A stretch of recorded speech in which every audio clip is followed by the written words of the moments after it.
how did I improve at the specific sounds when it comes to learning English? And so I've been learning languages for 4 years, and because of learning languages, my life has changed completely. I'm also a calisthenics athlete, and because of this, honestly, I live a much healthy, happier life, and I want the same thing, honestly, to happen to you. Tongue twisters. Tongue twisters was literally the most OP habit that I could do in order to basically improve at a specific sounds. And so basically what I did was I will find like 5 tongue twisters that I struggled a lot with, and those tongue twisters I will repeat them until basically I will say them out loud five times in a row without basically stuttering. And if you don't know what a tongue twister is, it's basically a sentence in a specific that is made for you to literally stutter. That's a tongue twister. You can do that, but I feel, and you can do it for like 20 minutes daily, but I feel like it's actually not really that efficient. And what happened to me is that, okay, like I did the tongue twisters, but like at some point, like it just like didn't really make me put those sounds in my muscle memory, like the muscle memory of my mouth. And so what I did in specifically after was like, okay, I did those tongue twisters, but like I still didn't like improve at the sounds that I wanted to improve at. I noticed that I struggled with some sounds in specific, which were the R in English, of course, the st and the sk, right? Those 3 sounds in specific, like the R, the ST, and the S and a K. You know, those 3 sounds in specific, I struggle a lot with those sounds. First, I basically identified those 3 sounds, right?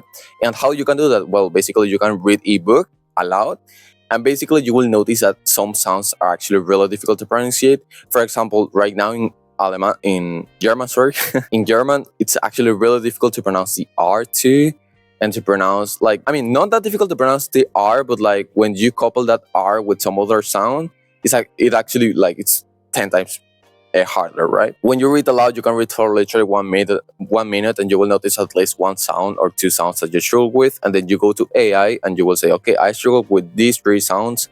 Make 5 tongue twisters for me with those 3 sounds. ChatGPT will give those tongue twisters to you, then you use them for at least 20 to 30 minutes daily. I feel like 30 minutes daily, it's kind of like a lot because it actually requires kind of discipline to like be saying something a lot for like 20 minutes straight. And so I will say to you like just 20 minutes for 1 month entirely, and then you do that, and you will notice that you will actually get pretty right those 3 sounds, and you will actually improve at those 3 sounds really quickly. But like you will not really have those sounds in your muscle memory, and so what do you do now? Well, what I did was basically repeat those sounds until I basically just died, honestly. But you will say, okay, but like speaking for 3 to 5 hours daily, like I can't do that. Well, you actually can do that, but like not in the way you think about it, which is basically speaking with people. No, you can actually just read aloud too, and you're not really speaking; you're just practicing your pronunciation, right? You can actually speak to yourself also, like there's not really a problem with that. Like whenever I speak in English, whenever I like try to say something in German or Japanese, I just literally speak to myself, and that's how I practice output, right?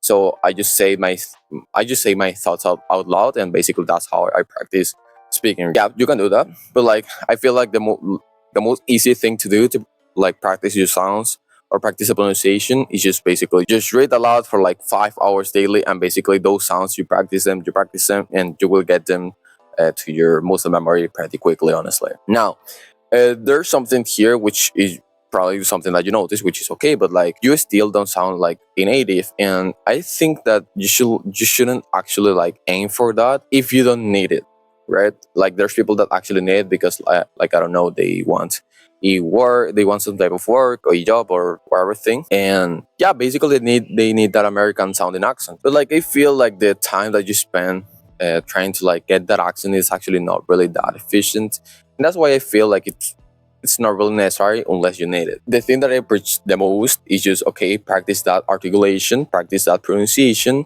and basically by doing that you will improve your pronunciation, you will improve your articulation, and by doing that basically you will not really stutter that much when you talk with people.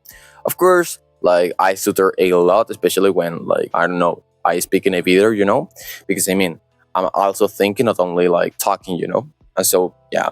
But like I feel like when I talk with people, I don't really stutter that much. When I talk, even like when I make videos in my Spanish language, in my native language, which is Spanish, I actually stutter a lot too. And so I don't think it's a problem just with like your target language that you stutter a lot. It's just a problem with like how many like how much concentrated you are, like how good your attention span is, like all of those things.